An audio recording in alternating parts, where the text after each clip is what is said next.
Hello and welcome to my second progress video in regards to my Unreal Engine 3D audio implementation skill development.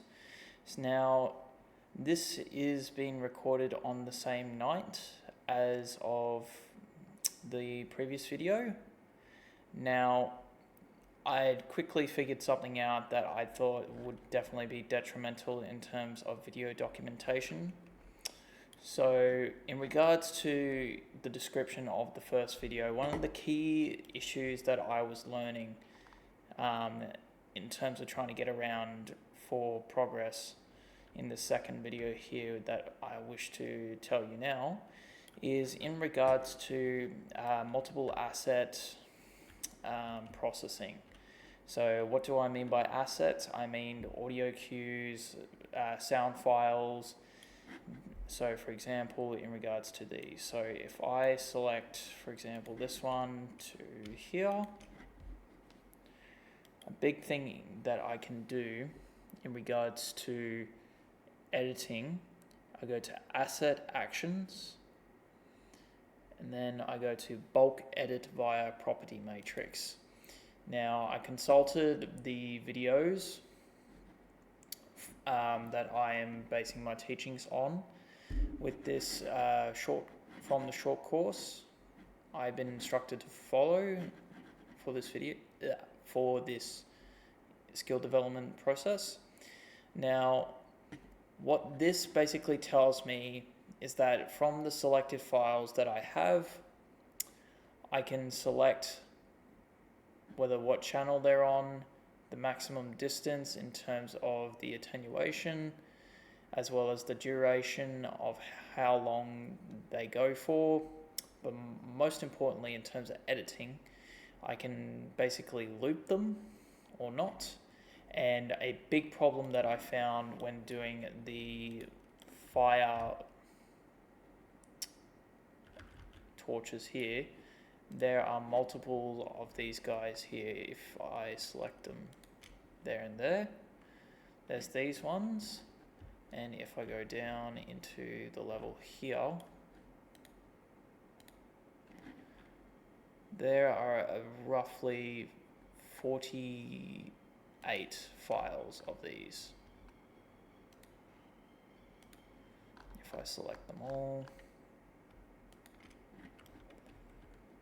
these are all the torches in the bottom bit.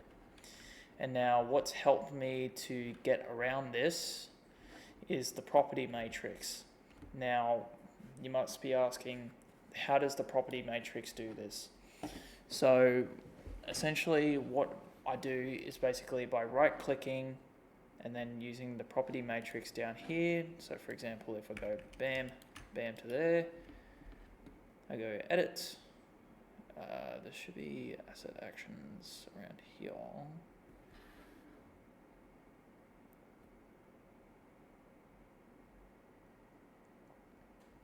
Don't know where it's gone, but essentially what would happen is via that window I can cue in these sound cues here, because specifically in regards to these guys, the torches, if you scroll down to here, you go audio inherent, it's basically a built-in audio cue to an already existing graphical asset. So for example, the asset here, the physical asset, is the torch, and under that, in the hierarchy of the actual physical object itself, you have the physical property settings here, and then also the lighting, and then at the very bottom you have the sound. So for example, with this one here, another audio cue that I've made up in regards to one of my pre-recorded audio, sorry, this is version 2. This one is a sourced audio loop from SoundSnap. So if I play it here, this would play this.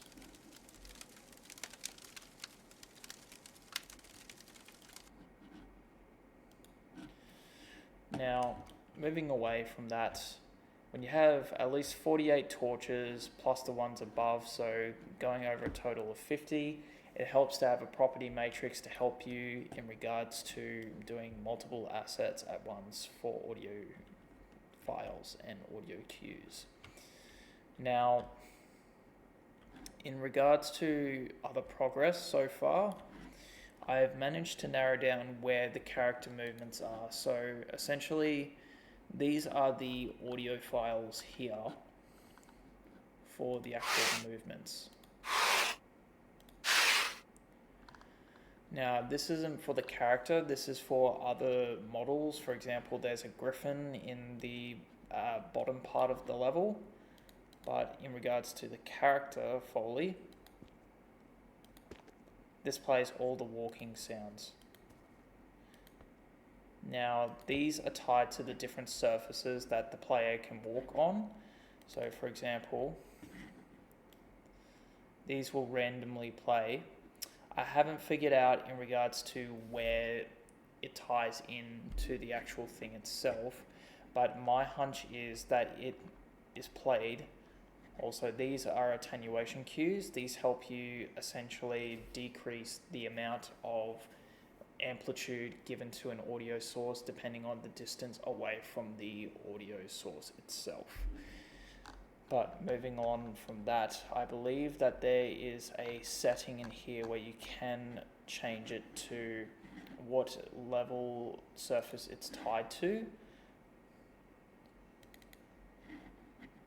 But this is mainly another blueprint that randomizes the Foley walks.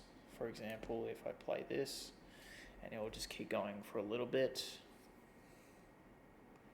If it plays again. So for example, this one walks on dirt. Now, I haven't replaced these yet, but I do have my own character movement ones. If I go to import, for example, Foley, import, and then go to, where is it? New sound library, RX masters. So here you can see character movements, grass, gravel, mud, sand, snow, stone, and then finally water. I plan to integrate these tomorrow on Wednesday to try and get the character surface movement working, and then come Friday hopefully get all of the audio cues and one-shots done throughout the level itself. So in terms of progress, I'd say while not physically demonstrating what I have done in terms of the overall soundscape so far, I have figured out the ways in which I can achieve the character movements. For example, if I go to a quieter area, this should be able to give a reference.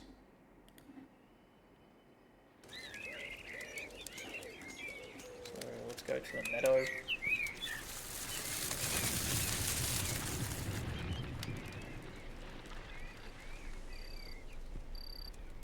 So as you can hear,